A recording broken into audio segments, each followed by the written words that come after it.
달콤한 말씀 행복한 하루 오늘 함께 나누실 말씀은 욥기 42장 1절부터 17절까지 말씀입니다. 욥이 여호와께 대답하여 이르되 주께서는 못하실 일이 없사오며 무슨 계획이든지 못 이루실 것이 없는 줄 나오니 무지한 말로 이치를 가리는 자가 누구니이까. 나는 깨닫지도 못한 일을 말하였고 스스로 알 수도 없고 헤아리기도 어려운 일을 말하였나이다. 내가 말하겠사오니 주는 들으시고 내가 주께 묻겠사오니 주여 내게 알게 하옵소서. 내가 주께 대하여 귀로 듣기만 하였사오나 이제는 눈으로 주를 배움나이다.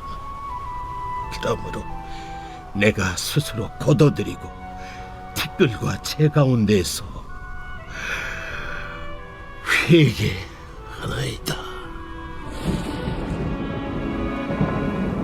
여호와께서 욥에게 이 말씀하신 후에 여호와께서 대만 사람 엘리바스에게 이르시되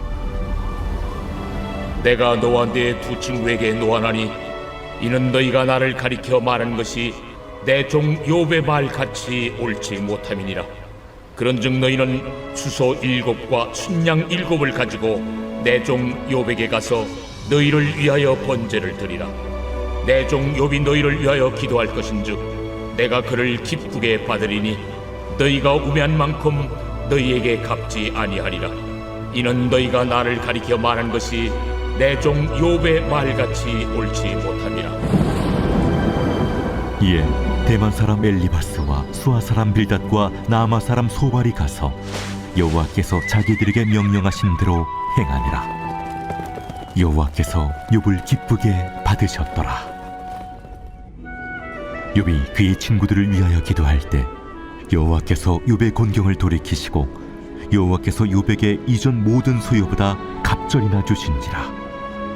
이에 그의 모든 형제와 자매와 이전에 알던 이들이 다 와서 그의 집에서 그와 함께 음식을 먹고 여호와께서 그에게 내리신 모든 재앙에 관하여 그를 위하여 슬퍼하며 위로하고 각각 게시타 하나씩과 금고리 하나씩을 주었더라. 여호와께서 욥의 말년에 욥에게 처음보다 더 복을 주시니 그가 양 14,000과 낙타 6,000과 소 1,000여리와 암낙이 1,000을 두었고 또 아들 7과 딸 3을 두었으며 그가 첫째 딸은 여미마라 이름하였고 둘째 딸은 그시아라 이름하였고 셋째 딸은 게렌합북이라 이름하였으니 모든 땅에서 욥의 딸들처럼 아리따운 여자가 없었더라. 그들의 아버지가 그들에게 그들의 오라비들처럼 기업을 주었더라. 그 후에 욥이 140년을 살며 아들과 손자 4대를 보았고 욥이 늙어 나이가 차서 죽었더라. 드디어 욥기의 마지막입니다. 우리는 욥기를 배우는 이 시간 동안에도 욥기는 왜 끝나지도 않고 이렇게 기냐며 하나님을 향해 원망 비슷한 마음을 품지는 않았습니까? 이처럼 우리는 여전히 하나님을 심판대에 세우려고 하는 죄인들입니다. 그러나 마침내 욥은 하나님 앞에서 진정한 회개의 고백을 합니다. 오늘 본문의 6절을 새번역 성경으로 보면 이렇게 나옵니다. 그러므로 저는 제 주장을 거두어드리고 티끌과 잿더미 위에 앉아서 회개합니다. 욥은 이제까지의 자기 주장을 거두어드린다고 고백합니다. 하나님 앞에서 진정으로 자신을 돌아보고 회개하고 있습니다. 욥은 끊임없이 왜입니까? 하고 물었습니다. 누구라도 당연히 문제 앞에서, 뜻 모를 고난 앞에서 그렇게 묻지 않겠습니까? 하나님 도대체 왜입니까? 왜 저입니까? 왜 저에게 이런 일을 허락하십니까? 그런데 우리의 그리고 욥의 이러한 질문에 하나님은 오히려 반문하십니다. 나는 누구이고 너는 누구이냐? 우리는 문제의 이유를 찾으려 하지만 하나님은 먼저 하나님이 누구이신지 제대로 알라고 말씀하십니다. 욥기 1장에 등장하는 욥은 자신이 하나님을 안다고 생각했습니다. 그래서 자신에게 감당할 수 없는 어려운 일이 생겼을 때 하나님이 이상하다고 느낀 것입니다. 하나님이 너무나 낯설고 두렵고 심지어 밉고 원망스러웠습니다. 자신이 아는 하나님이라면 자신에게 이런 어려움을 허락하시면 안 된다고 믿었기 때문이지요. 욥은 괴로운 시간을 한참 보내고 난 뒤에야 자신이 사실은 하나님을 제대로 알지 못하고 있었음을 겸손히 고백할 수 있게 되었습니다. 내가 주께 대하여 귀로 듣기만 하였사오나 이제는 눈으로 주를 배움나이다. 욥이 하나님을 눈으로 보았다는 말은 실제 눈으로 봤다는 말이 아니라 이전에는 다른 사람이 전해주는 말을 통해 귀로 하나님을 들었다면 이제는 마치 내 눈으로 직접 하나님을 보는 것처럼 남이 들려주는 하나님이 아니라 내가 직접 경험한 하나님을 알게 되었다는 고백이기도 합니다. 눈물 젖은 빵이라는 말을 들어본 적 있으십니까? 독일의 시인이자 작가인 괴테가 쓴 소설 중에 이런 노랫말이 나옵니다. 눈물과 함께 빵을 먹어보지 않은 자, 침대 위에서 수없이 슬픈 밤을 눈물로 보내지 않은 자, 그는 결코 알지 못하리 하늘의 힘을. 괴테도 슬프고 괴로운 일을 경험하지 못한 사람은 하늘의 힘, 즉 하나님을 알고 만나기 어렵다고 말하는 것입니다. 성경은 아픈 일이 우리에게 왜 찾아오는지 다 알려주지 않지만 아픈 일은 우리를 하나님께로 더 가까이 인도해 준다고는 말해주고 있습니다. 아픔이란 하나님을 더 깊이 알기 위해 존재한다고 우리가 말할 수는 없지만 아픔은 분명 하나님을 더 깊이 알게 해줍니다. 그렇게 까닭없는 고난 속에서 하나님에 대하여 더 깊이 알게 된 욥은 그 속에서 오히려 자신을 또한 발견하게 됩니다. 그러므로 저는 제 주장을 거두어드리고 티끌과 잿더미 위에 앉아서 회개합니다. 티끌과 잿더미 위에 앉아서 회개한다는 구절은 티끌과 잿더미 위에서가 아니라 티끌과 잿더미에 관하여 회개한다는 의미가 되기도 합니다. 여기서 말하는 티끌은 바로 하나님께서 흙으로 사람을 지으셨다라고 할 때 그 창세기에 나오는 그 흙과 같은 단어입니다. 그래서 사람의 본질은 티끌에 불과합니다. 거기에 오직 하나님의 생기가 들어갈 때에만 사람이 되는 것입니다. 욥은 하나님이 누구이신지 더 깊이 알게 되면서 자기 자신, 곧 티끌로서 자신의 본질에 대하여 회개하게 되었습니다. 그래서 그는 이제껏 자기 자신이 생각하고 주장하던 하나님에 대하여 전부 거두어 드리는 것입니다. 그리고 자기 자신이 생각하고 주장하던 자신에 대하여도 회개하고 거두어 드렸습니다. 그는 더 이상 하나님을 향해 왜냐고 묻지 않습니다. 하나님이 누구이신지 알게 된 것으로 충분해졌기 때문입니다. 자기 자신이 누구인지 하나님이 창조하신 티끌로서의 자기 자신을 알게 된 것으로 충분해졌기 때문입니다.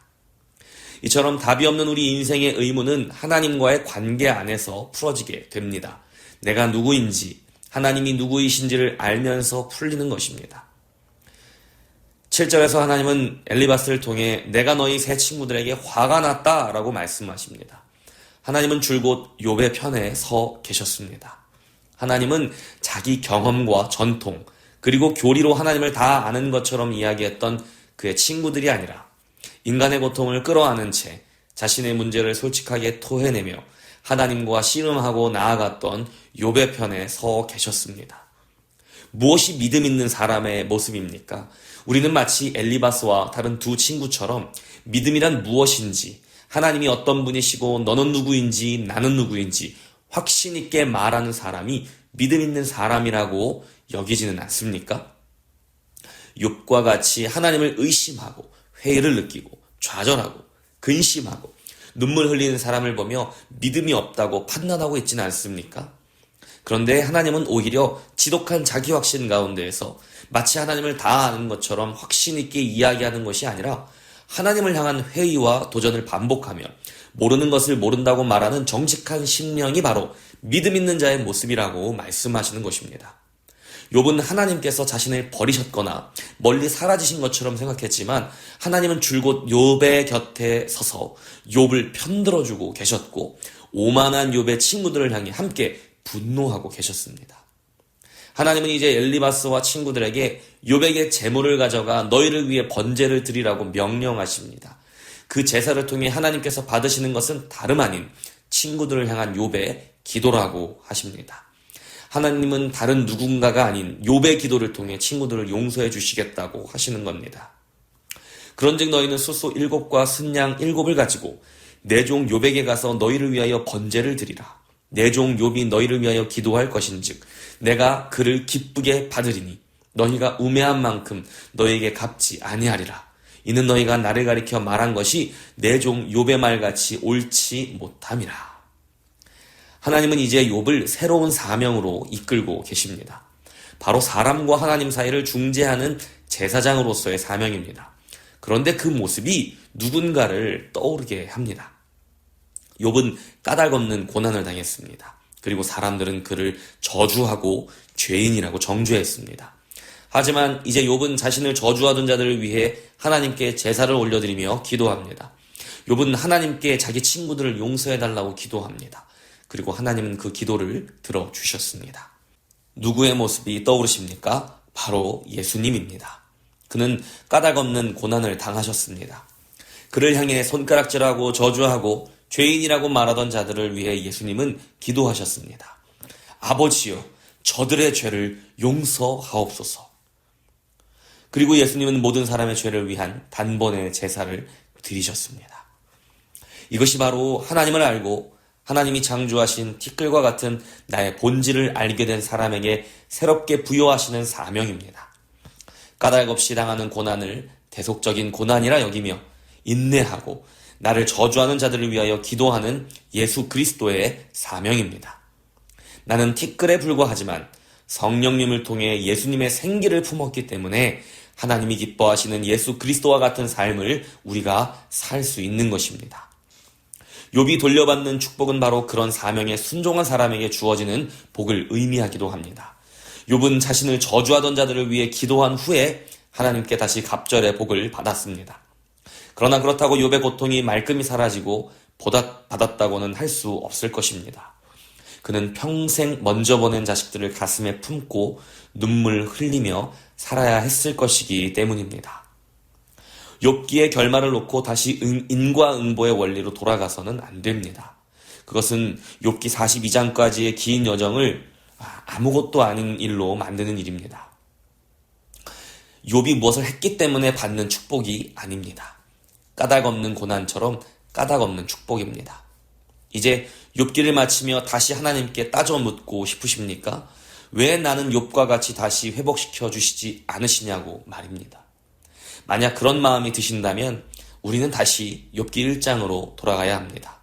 그리고 아마도 우리는 언젠가 그렇게 다시 반복하게 될 것입니다. 그러나 그것이 믿음이 없는 모습이라고 좌절하거나 자신을 폄하하지는 마십시오. 티끌과도 같은 우리는 예수님의 생기를 품은 놀라운 생명의 사람들입니다.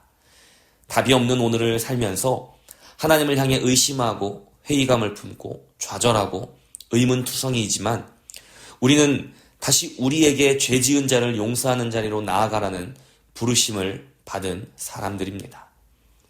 우리가 그렇게 우리를 저주하는 자들을 위해 기도할 때 마치 욥에게 갑절의 은혜가 부어졌던 것처럼 우리에게도 분명 하나님이 베푸시는 은혜가 있을 줄로 믿습니다.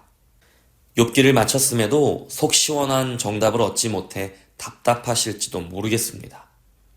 그러나 우리가 그 답답함을 안고 씨름하며 나아갈 때에 우리도 욥과 같이 고백하게 될 것입니다.